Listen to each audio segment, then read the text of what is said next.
Now estimation of nitrogen by Geldahl's method. Today we are going to learn Geldahl's method used for estimation of nitrogen. For that we are taking a Geldahl's flask in which organic compound of W gram is taken.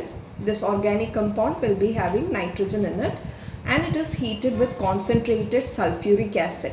On heating, organic compound and sulfuric acid along with little potassium sulfate and copper sulfate, we will be converting nitrogen present in the organic compound into ammonium sulfate.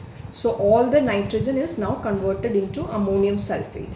Why do we use potassium sulfate? It is to increase the boiling point so that the reaction gets completed. Then copper sulfate, why do we use? The reason is it acts as catalyst. So it increases the rate of reaction. So nitrogen now it is in the form of ammonium sulfate.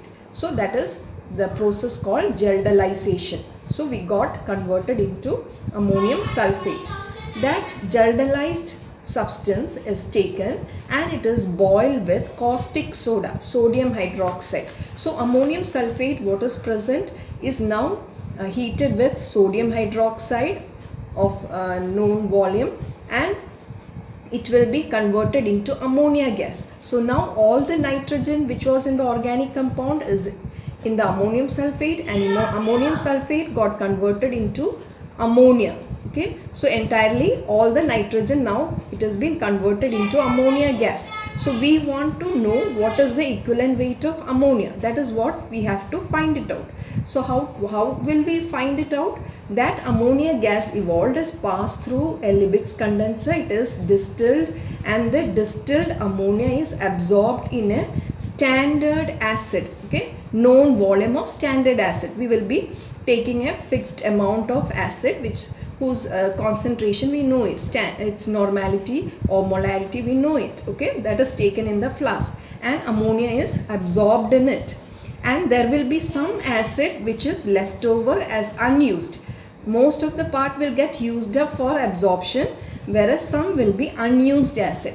That unused acid we have to find it out. Okay, for finding the exact used acid. Used acid we won't be able to find. So we can only first titrate the unused acid by taking a standard alkali whose concentration, normality, volume, etc. we know it. Along with that we titrate the acid. Okay, so here ammonia gases are absorbed in sulfuric acid. So ammonia and sulfuric acid reacts to form ammonium sulfate. There will be certain amount of sulfuric acid unreacted. That along with that flask we are taking to the next part where with the alkali we are titrating. Back titration is done. So we will be finding here what is the amount of unused acid. Okay, so let the unused acid be VML.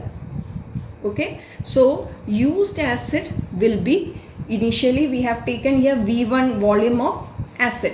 So V1 is the initial volume of acid taken. Okay, so V1 minus V you will get used acid's volume. Now with this data we are going to do the calculation.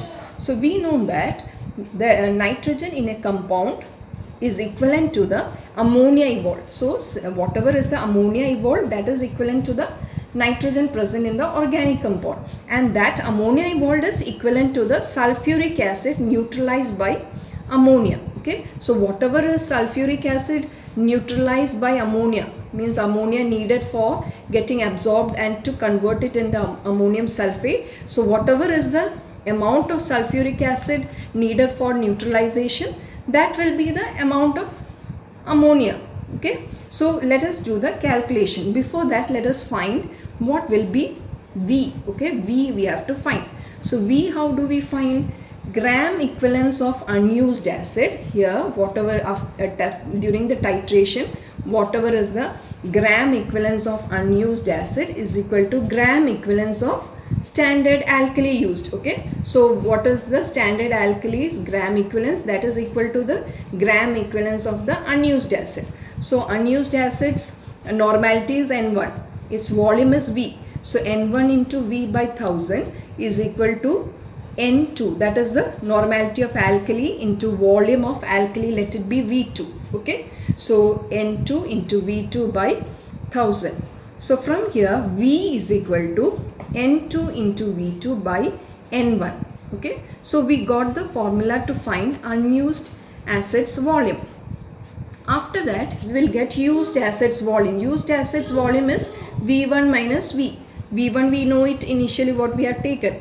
V1 minus V, when we do, we get the used acids volume. Now let us find the gram equivalence of ammonia evolved. Gram equivalence of ammonia evolved is equal to normality of acid, that is N1 into volume of used acid. Volume of used acid is V1 minus V. So normality of acid into volume of used acid divided by 1000.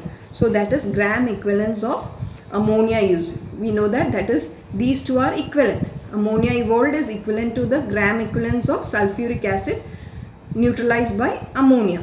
So N1 into V1 minus V by 1000. So we got the gram equivalence of ammonia. So 1 gram equivalence of ammonia has 14 gram of nitrogen in it.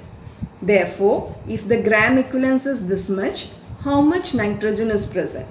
N1 into V1 minus V gram of by 1000 gram of ammonia has N1 into V1 minus V divided by 1000 into 14 by 1. Okay, so this is the gram of mass of nitrogen present in the organic compound. So this much gram of nitrogen is present out of W gram. So percentage of nitrogen is equal to normality of acid, that is a gram of nitrogen we have found, N1 into V1 minus V into 14 by 1000 out of W gram into 100. When you do, you get the percentage of nitrogen. So these two formulas are important for the calculation. Okay, so, finding of the volume of unused acid. From that we will get the gram equivalence of the ammonia evolved. From that we can find the percentage of nitrogen in the compound. So Geldahl's method is best for estimation of nitrogen in certain compounds, mainly agriculture, food analysis laboratory, all use this method.